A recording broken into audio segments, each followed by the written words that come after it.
1 a 5. Como a igreja já sabe, estamos em uma série, já no 20º estudo, cujo tema central é hábitos. Nós temos investigado a palavra de Deus, perguntando ao Senhor quais hábitos nós, os seus servos, devemos cultivar no dia a dia para que desfrutemos daquela vida que Ele nos tem reservado. Nós estudamos aqui com os irmãos e aprofundamos nas reuniões dos pequenos grupos que acontecem durante a semana. Um roteiro completo para a reunião já foi produzido e está à disposição dos líderes e supervisores. E você que me ouve, participe de um dos nossos pequenos grupos. Você quer maiores orientações acerca do IBBP nas casas, que é esse nosso encontro por meio de pequenos grupos? Fale com o nosso irmão Murilo. E se você ainda não conhece o Murilo pessoalmente, nesse boletim que a igreja disponibiliza para você, na página 4 está o contato com ele. Vamos então hoje pensar em vida com esperança. O meu alvo é que você, pela palavra de Deus, entenda que é possível viver cheio de esperança e cultivar este hábito. O hábito de olhar para a vida com a esperança que vem do Senhor. Ainda que para você os dias pareçam maus, momentos difíceis tenham chegado à sua casa, quero te convidar pela palavra de Deus a entender que sim, é possível viver com esperança. 1 Samuel 22, verso 1.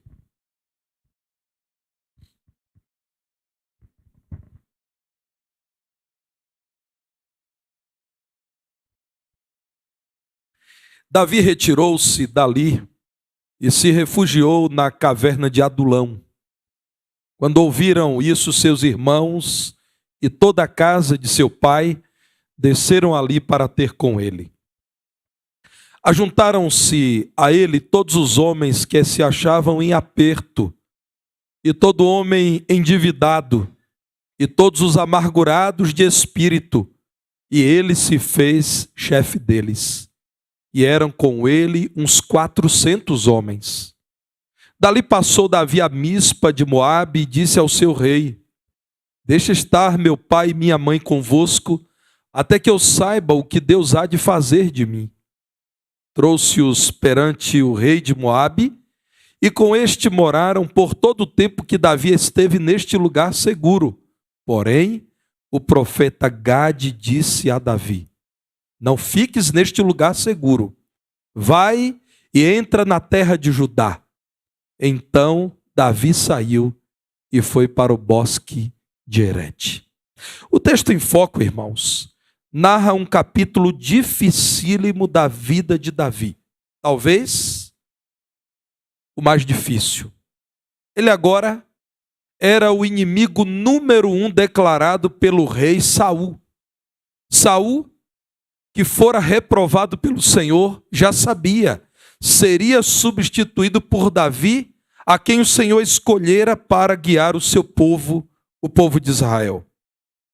Não apenas fora declarado inimigo do rei e do Estado, mas também tornou-se caça para Saul.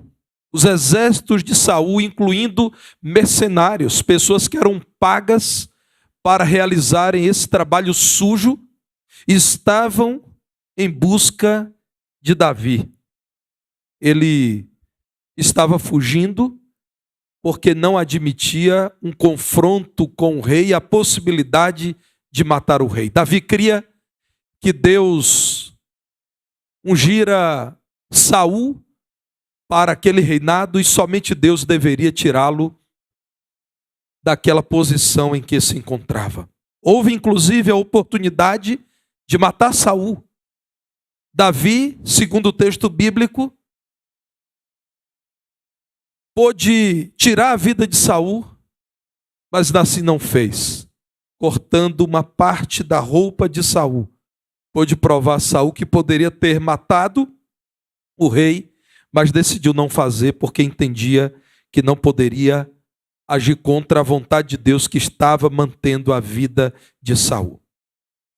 Nesse contexto desesperador, parecendo não haver esperança de dias melhores, Davi foi a local governado por Aquis, Gate.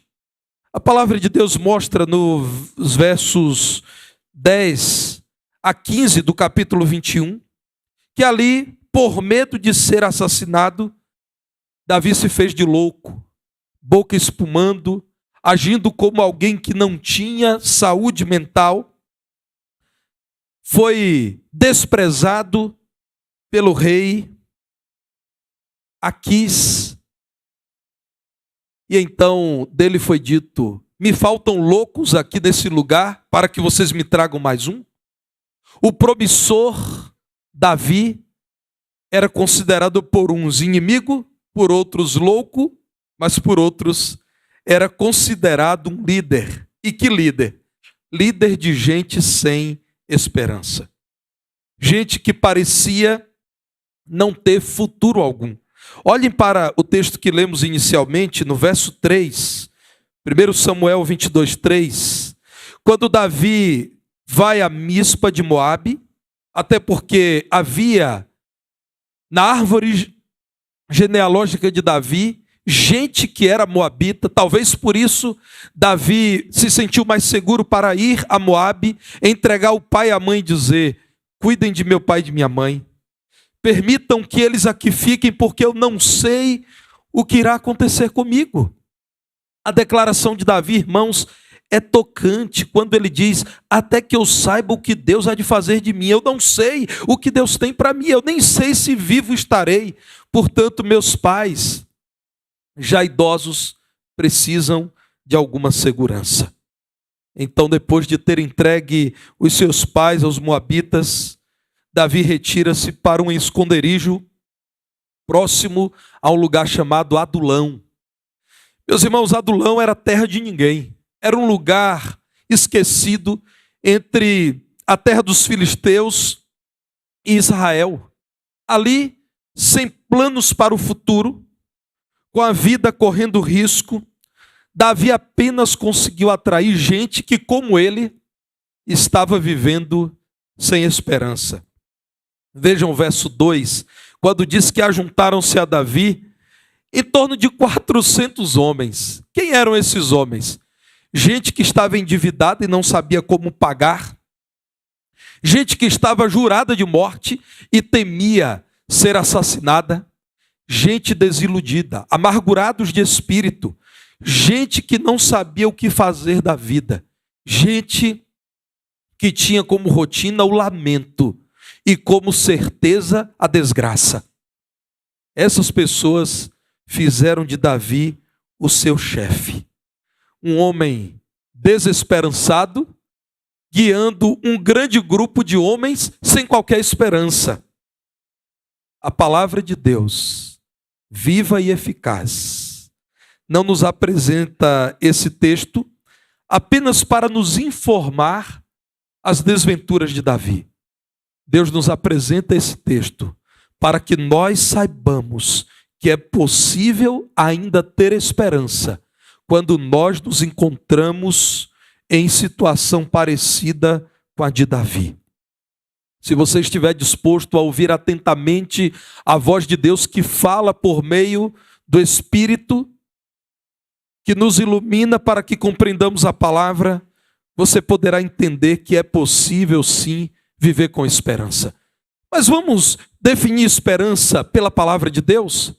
Porque o dicionário, irmãos, não é capaz de definir com a profundidade que encontramos na Bíblia. Esperança. Então veja o que diz o Salmo 39, verso 7. E eu, Senhor, que espero? Essa é a resposta de um salmista de quem estamos falando, Davi. Qual é a resposta de Davi, irmãos?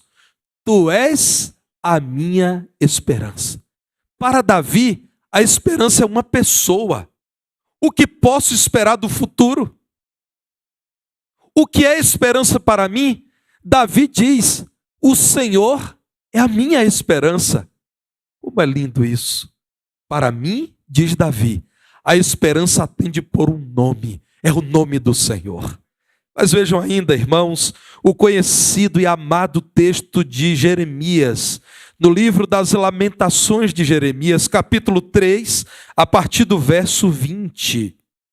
Diz assim, Lamentações 3, 20. Minha alma continuamente os recorda e se abate dentro de mim. Quero trazer à memória o que me pode dar esperança. As misericórdias do Senhor são a causa de não sermos consumidos, porque as suas misericórdias não têm fim. Renovam-se cada manhã. Grande é a tua fidelidade. A minha porção é o Senhor, diz a minha alma, portanto, esperarei nele. Bom é o Senhor para os que esperam por ele, para a alma que o busca. Bom é aguardar a salvação do Senhor, e isso em silêncio. Então Jeremias, o profeta, nos fala sobre esperança. O que me pode dar esperança? Lembrar que Deus é misericordioso, a ponto de não consumir com justiça um pecador como eu. Jeremias diz mais: as misericórdias do Senhor não têm fim, por isso eu posso sempre viver com esperança, porque a minha esperança é produto final da misericórdia de Deus que não acaba. Renovam-se as misericórdias do Senhor a cada manhã, porque grande é a bondade dele. O Senhor é bom para quem espera por ele. Meus irmãos, é necessário decidirmos viver com esperança. Se você olha à sua volta e há sinais preocupantes da economia do país, e o cenário geopolítico do globo é desanimador, e se você olha para a sua casa e percebe que há momentos preocupantes cercando a sua família, e olha para a sua vida, a sua saúde, os seus pensamentos, os seus planos, e você está muito preocupado porque não vê futuro esperançoso, eu quero te convidar pela palavra de Deus a preferir olhar o futuro com esperança. Por quê? Porque você ainda tem vida. Parecia que a glória e o respeito que o nome de Davi inspiravam já haviam acabado, não mais existiam. Mas, irmãos, é quando Davi entrega seus pais e segue para uma caverna em Adulão que ele descobre que muita gente ainda esperava pela liderança dele. Davi ainda tinha vida, ele ainda estava aqui. Davi ainda tinha família, mesmo os seus pais. Certamente muitos dos seus parentes deserdaram do exército de Saul, porque corriam risco, eram parentes de Davi e agora estavam com Davi. Davi, irmãos, ainda tinha um nome respeitado, ainda tinha amigos. Voltando ao texto bíblico, irmãos, vejam lá no verso 4, quando a palavra do Senhor diz que perante o rei de Moabe, os pais dele foram colocados em segurança durante todo o tempo em que Davi esteve em Adulão. Ele ainda tinha vida e muita gente em torno dele. Talvez você ainda não tenha percebido o elevado valor da sua vida. Você deve ter esperança em meio aos problemas dessa vida, porque você ainda tem vida. E é verdade sim, enquanto há vida, ainda há esperança. Certo jovem, no auge do vigor físico, filho de um grande fazendeiro, resolveu sair com o seu cavalo predileto para cavalgar. Inesperadamente, naquela tarde, o cavalo derrubou aquele rapaz que fraturou as duas pernas. O empregado o levou para casa e ao chegar em casa ele disse ao seu pai: pai, o que é que eu vou fazer da minha vida? As duas pernas fraturadas, porque Deus se esqueceu de mim e me deu uma experiência tão amarga como essa. O pai, um cristão sincero, disse: meu filho, se isso é bom ou se isso é ruim, somente no futuro Deus dirá. E aquele jovem esbravejou dizendo: pai, me perdoe, o que pode haver de bom em duas pernas fraturadas no auge da minha juventude? O pai disse: meu filho, se é bom ou se é ruim, só no futuro Deus dirá. Dias depois, irmãos, aquele país entrou em guerra e todos os jovens foram convocados para a guerra. E então o pai disse: meu filho, se é bom ou se é mal, só o futuro dirá. Porque as suas pernas foram fraturadas. Você não irá para a guerra e eu sei que você tem muito medo da guerra. Irmãos, nós precisamos olhar para o futuro com esperança, porque se não houvesse mais possibilidade de vencer as agruras dessa vida, de enfrentar os perigos desse mundo, Deus já nos teria tirado a vida. Deus sabe como é. Encerra a vida de alguém quando ele entende amorosamente que não há mais algo a ser feito nessa vida. Se eu e você estamos vivos, devemos ter esperança. Nós ainda estamos aqui, porque o Senhor tem planos para nós.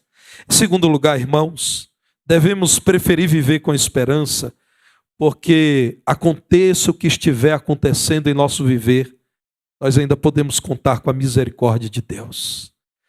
Davi, segundo a palavra do Senhor, já estava se recolhendo numa caverna, mas Deus estava atento às necessidades dele, dos seus queridos, dos seus pais. Isso é a misericórdia de Deus, é a compaixão de Deus, motivada não por nossa bondade, mas pela graça de Deus. O que você tem que fazer para experimentar as misericórdias do Senhor? Nada. Apenas submeter-se ao Senhor e provar de um relacionamento diário com Ele. Meus irmãos, verdadeiramente um homem que conta com a misericórdia de Deus é um homem que pode olhar para o futuro com esperança. História verídica do inventor do automóvel, Henry Ford. Ele estava no seu veículo, Ford, dirigindo por uma estrada qualquer nos Estados Unidos, quando ele encontrou um homem, proprietário de um Ford, que parecia estar enguiçado. Henry Ford, então, desce do seu carro e pergunta àquele homem: o que aconteceu? E o homem disse: eu não sei, eu comprei esse veículo, um Ford, e ele não funciona. Eu estava dirigindo e de repente parou e eu já vi que isso aqui não presta, isso aqui não serve. Já tentei de tudo para fazer esse automóvel funcionar e nada acontece. E o Henry Ford disse: me permita olhar o motor do carro. Ele disse: sim, fique à vontade. Ninguém consegue resolver isso mesmo, mas 1 menos 1 não vai fazer grande diferença. E o Henry Ford então pôs a mão lá no motor, com 30 segundos ele disse: pode bater na chave lá. E o homem foi lá e o carro funcionou. E ele disse: meu senhor, quem é o senhor? O senhor apareceu aqui do nada e em 30 segundos põe a mão no motor e o carro funciona. Ele disse: muito prazer. Eu sou o criador desse carro, eu sou o inventor dele. Eu conheço todas as peças, eu desenhei esse motor, eu sei tudo dele. Eu sou Henry Ford. Meu irmão, minha irmã, talvez você precise lembrar que ninguém te conhece melhor do que o Senhor. A mão dele, imediatamente em sua vida, pode resolver o seu problema. Talvez você esteja buscando em outras fontes, em outras certezas, em outros caminhos, soluções para a sua vida. Ninguém conhece melhor você do que o seu Criador. Você foi criado por um Deus santo, sábio, reto, perfeito, amoroso. Ele sabe das suas lutas e das suas aflições.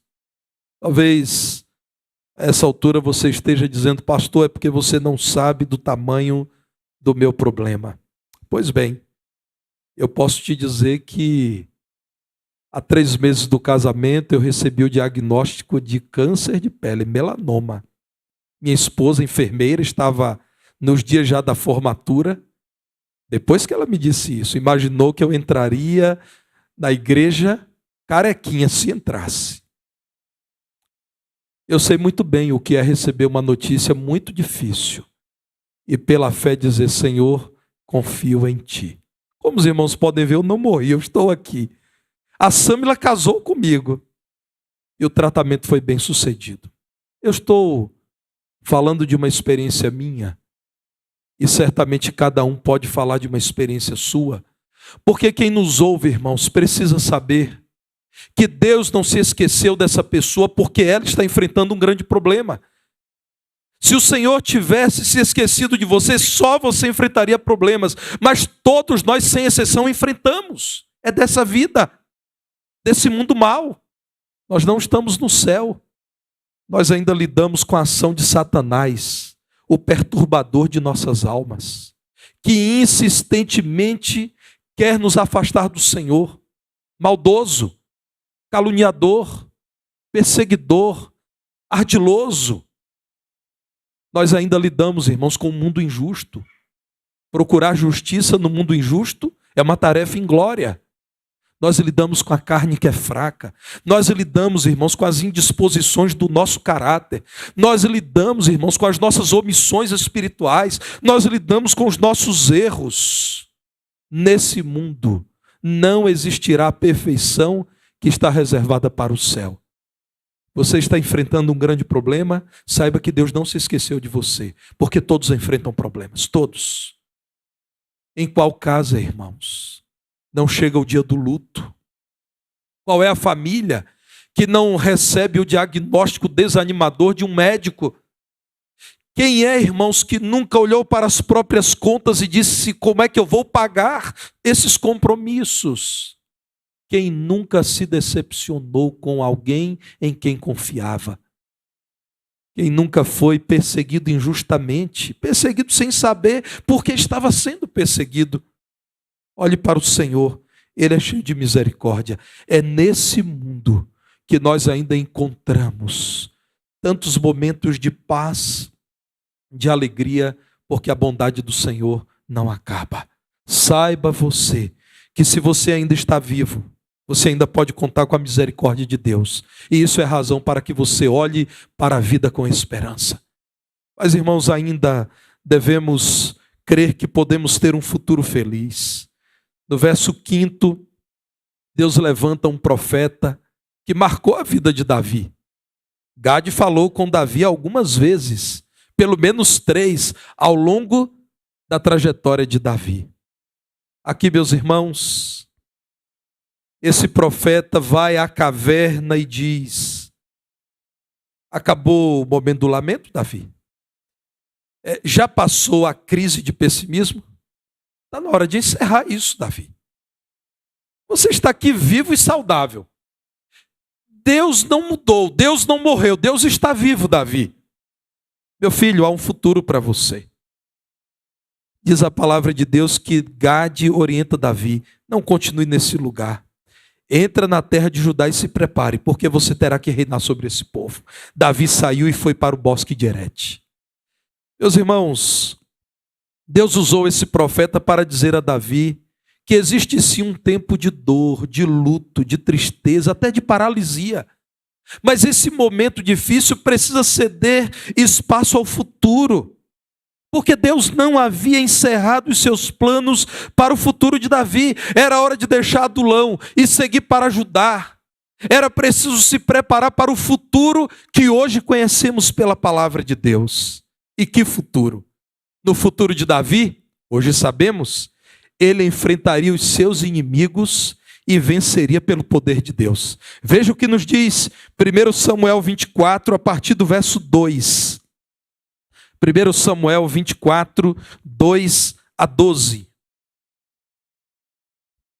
Tomou então Saul 3.000 homens, escolhidos dentre todo Israel, e foi ao encalço de Davi e dos seus homens, nas faldas das penhas das cabras monteses. Chegou a uns currais de ovelhas no caminho, onde havia uma caverna. Entrou nela Saul a aliviar o ventre. Ora, Davi e os seus homens estavam assentados no mais interior da mesma. Então os homens de Davi lhe disseram: hoje é o dia do qual o Senhor te disse: eis que te entrego nas mãos o teu inimigo e far-lhe-ás o que bem te parecer. Levantou-se Davi e furtivamente cortou a orla do manto de Saul. Sucedeu, porém, que depois sentiu Davi bater-lhe o coração por ter cortado a orla do manto de Saul. E disse aos seus homens: o Senhor me guarde de que eu faça tal coisa ao meu senhor. Isto é, que eu estenda a mão contra ele, pois é ungido do Senhor. Com estas palavras, Davi conteve os seus homens e não lhes permitiu que se levantassem contra Saul. Retirando-se Saul da caverna, prosseguiu o seu caminho. Depois também Davi se levantou e, saindo da caverna, gritou a Saul, dizendo: ó rei, meu senhor. Olhando Saul para trás, inclinou-se Davi, fez-lhe reverência com o rosto em terra. Disse Davi a Saul: por que dás tu ouvidos às palavras dos homens que dizem: Davi procura fazer-te mal? Os teus próprios olhos viram hoje que o Senhor te pôs em minhas mãos nesta caverna. E alguns disseram que eu te matasse, porém a minha mão te poupou, porque disse: não estenderei a mão contra o meu Senhor, pois é ungido de Deus. Olha, pois, meu pai, vê aqui a orla do teu manto na minha mão. No fato de haver eu cortado a orla do teu manto sem te matar, reconhece e vê que não há em mim nem mal, nem rebeldia, diz o verso 11. E não pequei contra ti, ainda que andas à caça da minha vida para tirares. Continua o verso 12, dizendo: julgue o Senhor entre mim e ti, e vigue-me o Senhor a teu respeito, porém a minha mão não será contra ti. Davi enfrentou os seus inimigos e venceu pelo poder de Deus. Poderia matar Saul, mas não matou. Meus irmãos, o futuro de Davi, que futuro? Ele viria a ocupar o lugar que Deus tinha para ele. Segundo Samuel, capítulo 2, versos 3 e 4.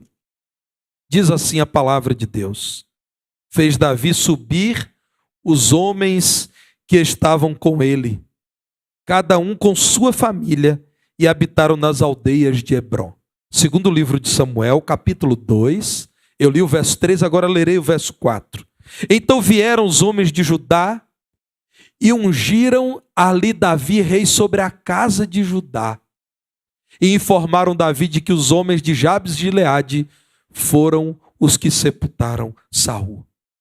Lembre-se de Davi, na caverna, preocupado, choroso, cercado de gente desesperada, agora inimigo maior vencido, o lugar dele reservado.